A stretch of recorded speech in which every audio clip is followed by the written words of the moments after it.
Hello, hello. I'm excited to jump on here. I'm feeling kind of calm. I know I normally say I'm excited because I am excited to connect, but I don't think I'm really feeling excitement right now. I'm feeling like really kind of calm. And that goes with the theme of what I want to talk about today too, because connecting with your higher self is something that a lot of people want to do, say they want to do when they message me, when they work with me, or when we explore in their Akashic records, or we're doing all this other work so that, their internal landscape looks some sort of way so that it can align with their dream clients for their business and such.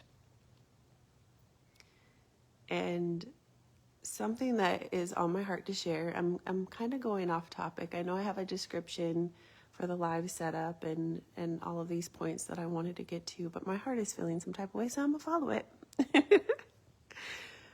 This morning was kind of hectic and crazy. It's Monday. It's to be expected. It's about 10:30 right now, and normally by now, my morning routine's already done. I've already checked off all of the boxes and done what I needed to do so that I can get myself together, get the dogs together, get my body moving and all of that. And I am moving so slow today.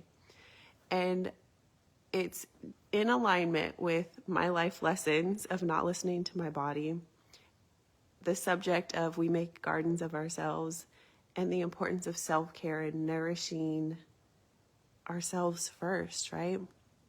My happy light just went off. But it's something that I feel I need to talk about today. Like, we really have to hold ourselves accountable. And I always try to say that, it's important to not just talk. Like, you have to walk the walk, right? And so I think that this is just divine intervention, making sure that I am actually still learning and applying the lessons that I'm cycling through. Can you guys relate to that? Like, how many times do you find yourself like, okay, I've learned this. It's okay for me to talk about it, to lean in, to see it from a different perspective. And then the spiral of life, it brings it back so that you can see it from a different perspective and then maybe apply the techniques differently. Can you relate to that? Yesterday, I had an incident. I've been having some stuff go on with I guess like my kidneys and heart and stuff. No, don't worry. I'm okay. But I had an incident yesterday and I got like super dizzy and like I had to sit down when I was in the middle of like doing some stuff. And I was like, oh, this is like inconvenient. And like the self chatter during that was like, this is inconvenient. Like, I didn't want this to happen. And it wasn't like compassion or care for myself.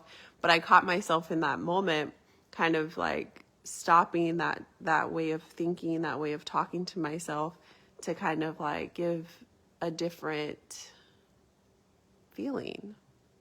So often I am a thinker. I don't know about y'all, but my thoughts often run things.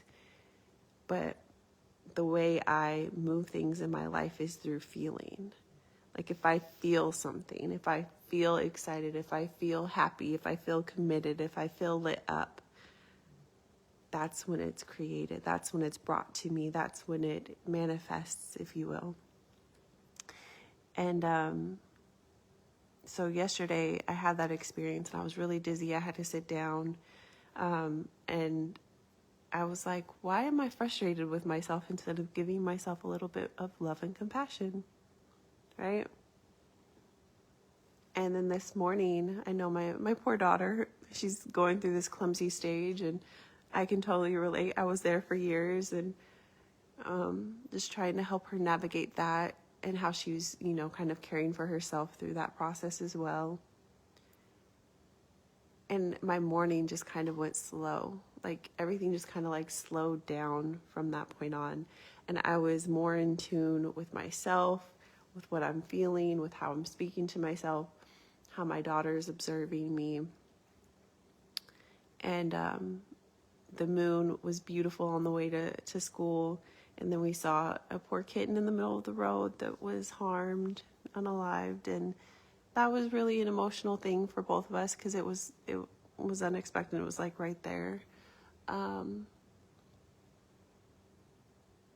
And so a couple things happened. I noticed that the more in tune I was with myself, my internal dialogue, my internal feelings and stuff like that, it allowed me to have more space for my daughter, who had a wonderful morning. She was just so chatty in the car today, so positive. She had all of her affirmations and all of her her good attitude and all of that on for today. And it was so nice to see that.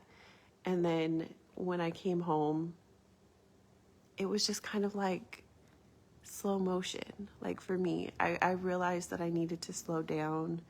I didn't want breakfast yet, so I was just kind of like a slower version of my morning routine. And I'm noticing it because I know that my expectation for the day is what it is, right?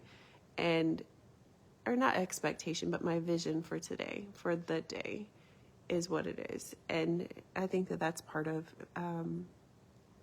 each of us. Like, you should have a vision for your day when you wake up, right? Like what you want, what you would like, what you could be excited for, or what's to come. Instead of just kind of like being kind of robotic and just going through the motions and plugging into all of the things and feeling miserable or being sad or depressed or meh or whatever the case may be.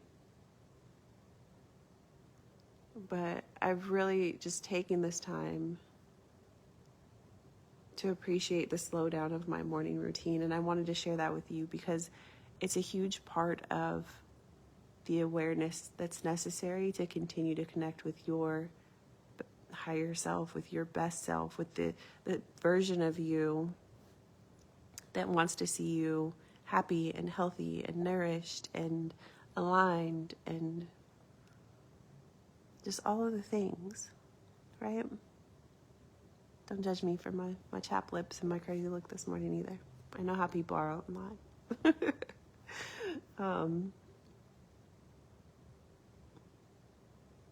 But yeah, I wanted to share that because I feel like it's really important. And me sharing it is important so that you guys can also see that I'm not one of these people on here just talking, just to hear myself talk or to make a quick dollar. Like, there's so much love, so much intention, so much behind the scenes that goes on to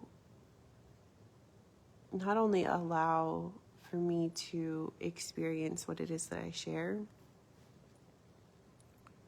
but so that I can continue to expand my capacity to help those around me with the best intentions, right?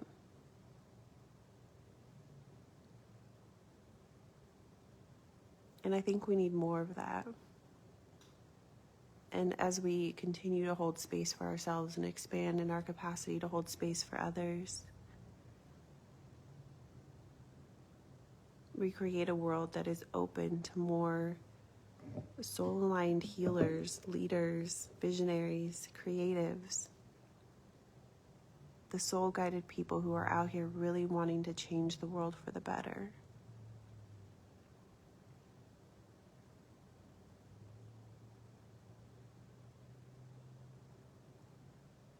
And isn't that beautiful?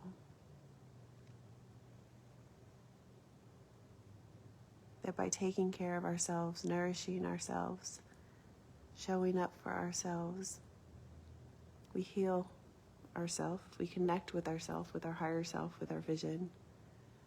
We heal our family, our lineage, past and future. And we inspire those around us to do something similar for themselves and their family. All just by being and feeling deeply and leaning into it and releasing it and making room for something different, making room for something more.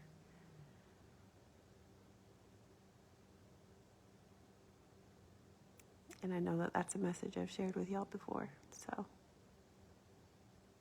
yeah. Anyways, I'm sending you guys a lot of love, a lot of appreciation. You know what? I think I'm going to sit here for a couple of minutes before I do anything, and then I'm going to go get ready for my day and do the things on my list before some Akashic record sessions and things like that are happening this afternoon. I'm excited about it.